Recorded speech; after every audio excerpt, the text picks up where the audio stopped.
অনেক long duty করার জন্য মাথা একটু চিনচিনি ব্যথা করতেছে। এই ব্যথার কথা আমাদের শ্রদ্ধেয় বড় ভাই শিবন ভাইকে জানানোর পরে শিবন ভাই আমাদের রং চা পাঠিয়েছে। তাই এখন রিল্যাক্সে রং চা খাইতেছি, খেয়ে নামাজে যাব।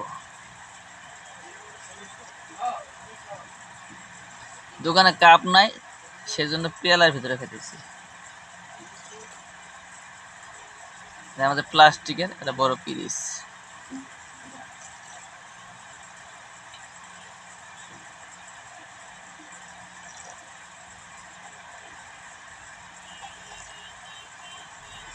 সেই স্বাদ।